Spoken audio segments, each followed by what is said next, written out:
आप देखते हैं दामोद निवासी मेरे साथ कहाँ केजरीवाल जी अगर नहीं छूटते हैं इलेक्शन के पहले कुछ प्रभाव पड़ेगा?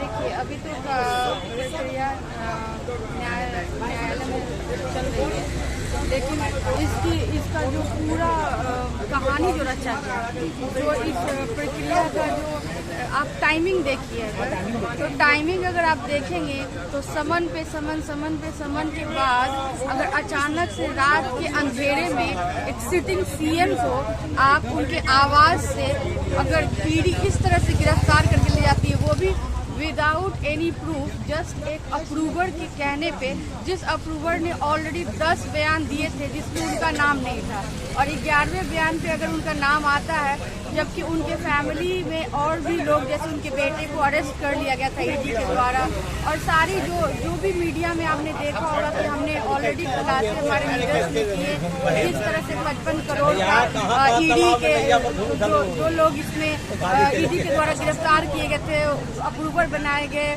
उनके द्वारा चंदा दिया गया बीजेपी को, तो सारी प्रक्रियाओं को अगर आप एक तरह से जोड़ लें और अभी वर्तमान में अगर प्रधानमंत्री जी का आप भाषण देखें तो उनके पास भ्रष्टाचार को छोड़ करके कोई मुद्दा ही नहीं है। तो इसका ये मतलब है कि इसको एक प्रायोगिक ढंग से, एक सिस्टमेटिक ढंग से प्लान करके इस 2024 के लोकसभा इलेक्शन के लिए एक मुद्दा बनाया गया, ताकि प्रधानमंत्री जी को अपने भाषण में बोलने के लिए कुछ तो मिले। तो यही है, एक जगह मंच पे हो गए हैं। देखिए क्या है कि हमारे यहाँ तो वॉशिंग पाउडर निर्मा की कोई मशीन है नहीं, ठीक है, तो वो मशीन एक ही लीडर के पास है, जो है नरेंद्र मोदी जी और बीजेपी। जो बीजेपी है वो आप जानते हैं कि कितनी बड़ी भ्रष्ट पार्टी है, जिनके खुद के अध्यक्ष रह चुके नेता थे बंगारू, उनके नेतृत्व जब उनको पकड़ा गया था घूस लेते हुए पकड़ा गया था और टीवी पे, और जब उनको जब सजा हुई थी, तो ऐसी पार्टी के लोग अगर भ्रष्टाचार पे बोलते हैं तो इनको पहले आईना देख लेना चाहिए। तो मोदी जी जितना मंच जारी है टोटल एक मंच पे है, टोटल वो इसलिए दुखी है कि सारे भ्रष्टाचारी तो मेरे पास आ रहे थे, तो अगर इनको भ्रष्टाचारी बनाएंगे तभी तो ये मेरे पास आएंगे।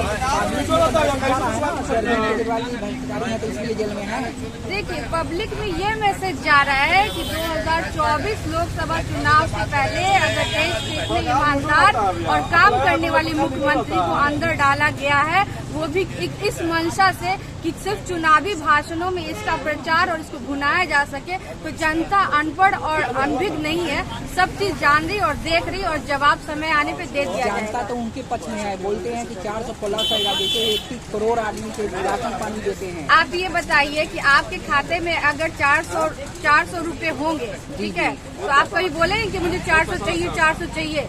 नहीं बोलेंगे ना। नीतीश कुमार भी ये सब चुनावी प्रोपेगेंडा है। These are all the mind wash of the people. ये मीडिया और ये जो बीजेपी का एक मिला जो गठबंधन है, जो आपको नहीं दिख रहा है, it is leading toward the emergency of the nation. और अगर अभी जनता चुप रही, अभी नहीं बोली, तो आने वाले समय में आपके पास संविधान होगा भी कि नहीं होगा, इसकी भी आपको चिंता करनी पड़ेगी। आया था जो संविधान चेंज करने की जो प्रेम कुमार जी है बोलते और एक उनका कोई क्या था, वो भी सीएम बोल रहा था हमको 400 प्लस चाहिए, तब हम संविधान को। हाँ, वो वीडियो मैंने देखा था, एक छोटा सा क्लिपिंग था जो अपने मीटिंग में वो बोल रहे थे। तो इनकी मंशा और इनका जो इनकी कार्यशैली, ये दोनों आप देख लीजिए, सही ढंग से एक जगह से अगर आप मिला लीजिए तो एक इक्वेशन बनता है जिसमें ये दिखता है कि ये देश विरोधी कार्यों में विघ्न है और ये देश के खिलाफ और ऐसे असंवैधानिक चीजों को करना चाहते हैं जिससे देश की सुंदरता और संविधान पे खतरा है। मोदी जी अगर 400 प्लस मान लीजिए कि आ जाते हैं तो क्या संविधान? देखिए, ये सब आप लोग का भी प्रोपेगेंडा है। आप लोग ये जो बार बार रिपीट करते हैं ना अपने क्वेश्चन में कि 400 प्लस, ऐसा नहीं करना है। नहीं, ये उनका ही प्रोपेगेंडा है कि लोग देश should talk about the 400 and plus 400 plus. ऐसा कुछ भी नहीं है। जिसके पास जिसका घर भरा होगा ना वो कभी दान नहीं मांगेगा। तो ये वैसी भिखारी वाली हालत है भाजपा की अभी कि उनके पास अपना इज्जत बचाने के लिए भी वोट नहीं है। और अभी जो उनका 2024 का जो इलेक्शन, अगर इतनी मजबूत पार्टी होती तो सारी भ्रष्टाचारियों को एकजुट एक मंच पे करके तुम भी आओ तुम भी आओ तुम भी आओ क्यों करते हैं? फिर बोलते हैं ना कि तुम मत आओ तुम मत आओ तुम मत। अरविंद केजरीवाल और उसकी टीम को इसलिए टारगेट किया जा रहा है कि उनकी टीम को तोड़ नहीं पा रहे ये लोग, इसको वो तोड़ नहीं पा रहे, आम आदमी पार्टी के किला को भेद नहीं पा रहे। यही एक कारण है कि भ्रष्टाचार का आरोप लगाओ और इनके ऊपर हम इनको कैसे हम बदनाम करें, यही एक टारगेट है। That's all. 19 के पहले अगर नहीं जीतते हैं तो कुछ प्रभाव तो पड़ेगा?